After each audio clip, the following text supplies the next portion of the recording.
perawatan itu adalah kerangka berpikir seorang perawat. Kerangka berpikir. Jadi perawat itu tidak seujuk-ujuknya langsung melakukan tindakan, tidak. Dia tahu dulu, dia kaji dulu pasiennya.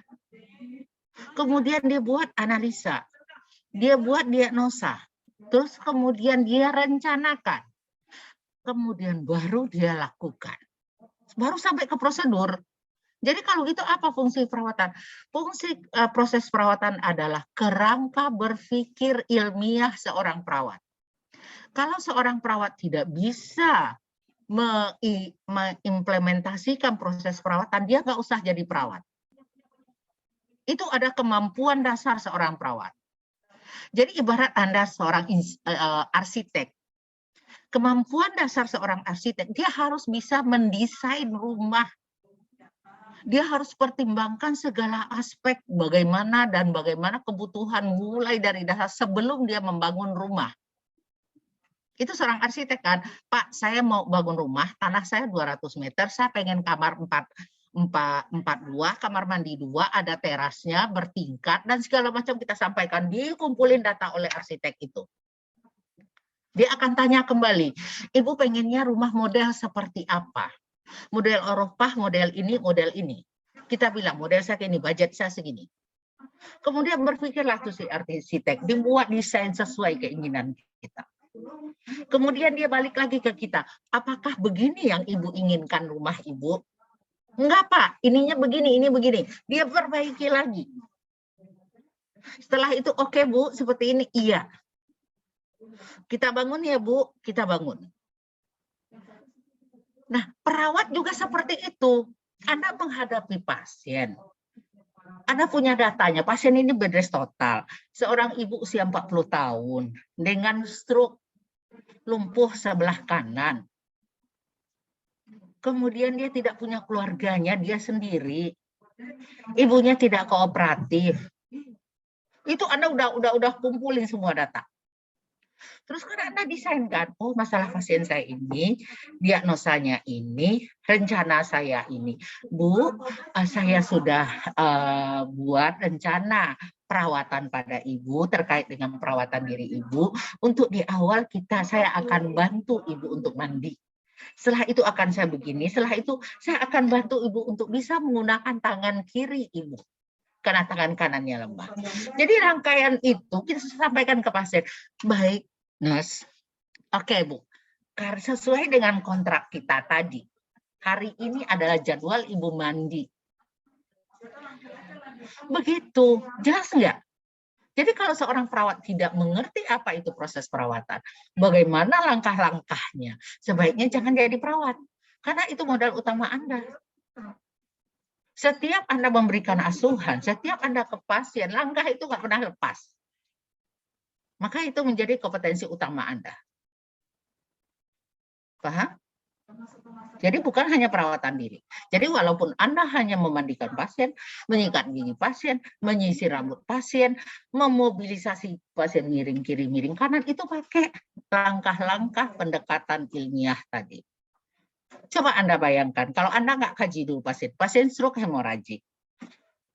Ayo Bu, duduk Bu, saya bantu Ibu sisir rambut Ibu. Coba bayangkan. Ya, gitu. Ya, jelas? Baik, oke. Siapa yang bertanya tadi? Siapa yang bertanya? Marsha, Ibu. Ya, oke, Marsha, coba review apa yang udah Ibu sampaikan. Jadi perawatan diri itu sebuah prosedur. Prosedur ini tuh sebelum masuk ke prosedur harus kita dikaji dulu, harus kita analisa. Lalu kita tuh sebagai perawat harus tahu proses keperawatan itu merupakan suatu kerangka berpikir seorang perawat dari mulai pengkajian sampai kepada evaluasi perawatannya itu. Jadi kita di sini mengumpulkan data, lalu membuat rencana dan implementasi kepada pasien. Itu saja. Oke, ada yang bisa menambahkan? Baik, Ibu, saya izin menambahkan.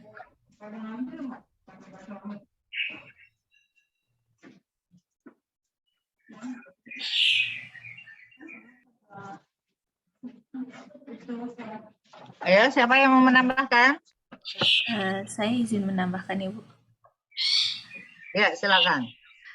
Jadi pertanyaannya saya izin menambahkan kalau proses keperawatan itu merupakan kerangka berpikir ilmiah seorang perawat. Lalu maka dari itu perawat itu harus paham mengenai proses keperawatan.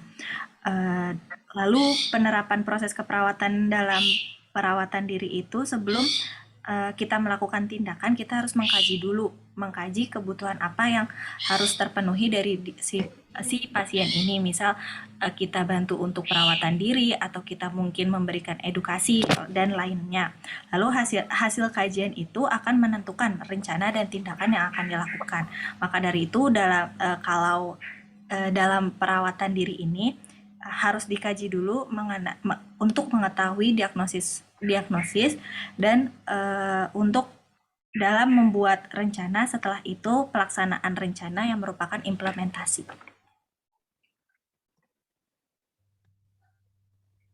Sekian, Ibu. Oke.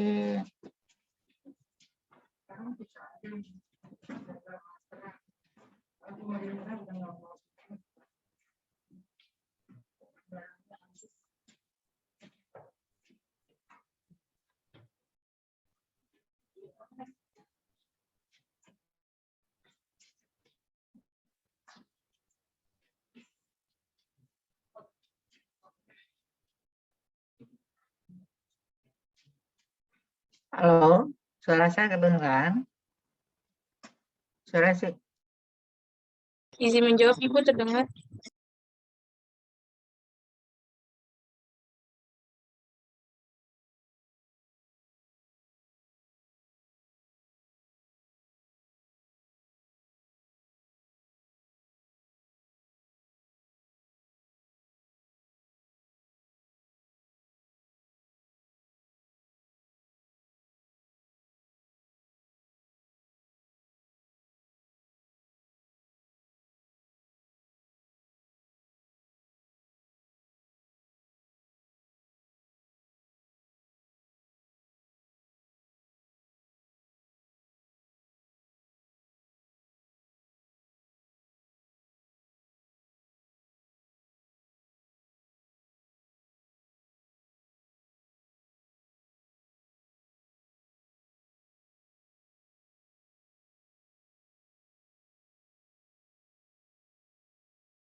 Ya, halo, udah kedengeran?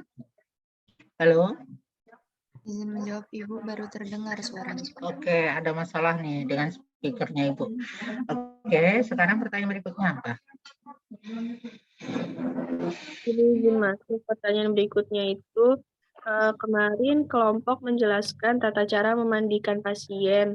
Lalu bagaimana jika keadaan tubuh pasien itu dipenuhi dengan luka? Apakah tetap dimandikan atau hanya sekadar dibersihkan saja ibu lukanya? Oke, sekarang definisi luka itu kan banyak. Ada luka tusuk, luka memar, luka apa. Jadi itu pertanyaan kurang jelas apakah luka bakar gitu kan. Lokasi lukanya di mana, terus kemudian kedalamannya bagaimana, itu data belum terlalu jelas. Jadi kalau dijawab bagaimana memandikan pasien dengan luka, ternyata lukanya hanya di ujung jari. Ya kan? Bagaimana memandikan pasien dengan luka bakar? Ternyata luka bakarnya ada di kaki, berarti yang lainnya bisa dong dimandiin gitu. Jadi harusnya definisi lukanya lebih jelas, lokasinya, presentasi lukanya, kemudian kondisi pasiennya, apapun kondisi pasien, yang penting kita memenuhi kebutuhan dasarnya dia. Kebutuhan dasar Anda sebagai manusia yang sehat itu apa? Terutama untuk perawatan diri. Sikat gigi pasien itu perlu sikat gigi juga, apalagi kalau lagi sakit, itu mulut pahit, itu tidak enak. Anda bayangkan pasien tidak sikat gigi selama 2 hari dia dirawat di tempat tidur, terus kemudian Anda suruh dia makan, gimana coba Anda aja deh berangkat sekolah, berangkat kuliah, lupa sikat gigi tadi pagi.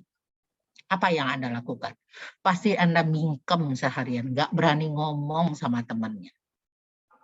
Senyum aja Anda takut. Bayangkan pasien sedang dirawat di rumah sakit.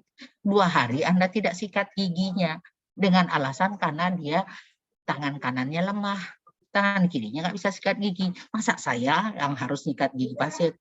Iya, memang itu.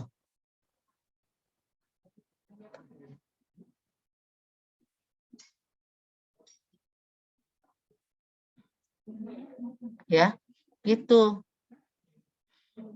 Itu yang harus kalian, jadi bayangkan, kondisikan kalau seandainya yang jadi pasien itu adalah Anda. Tidak mandi, tidak keramas selama seminggu, tidak sikat gigi, tidak cebok, cebok hanya ala kadarnya, apa yang terjadi? Bisa tidurkah Anda? Bisa makankah Anda? Jadi kita selalu mengidiomkan atau seandainya saya yang tertidur seperti itu, apa yang saya ingin? Tentu saya tetap ingin bersih, wangi, nyaman, itu kan? Itu yang Ibu maksud. Oke? Ya, masih ada pertanyaan? Karena Ibu udah harus rapat lagi dan udah jam 8 lewat. Nanti kalau ada diskusi, ada ini nanti kita ini kan lagi. Ada waktu lagi nggak untuk nonton video tentang perawatan diri yang akan kita bahas secara tuntas? Izin menjawab Ibu, pertanyaan untuk pertanyaan sudah habis. Kalau untuk jam selanjutnya itu nggak ada Ibu, soalnya jadwal terakhir itu nanti diisi sama Bu Evi. Oke, kalau gitu nanti kita di lab nanti diskusi lebih dalam ya. Ya, baik Ibu. Oke, sampai di sini dulu. Assalamualaikum warahmatullahi wabarakatuh. Waalaikumsalam warahmatullahi wabarakatuh Ibu. Sebentar Ibu, screenshot dulu Ibu.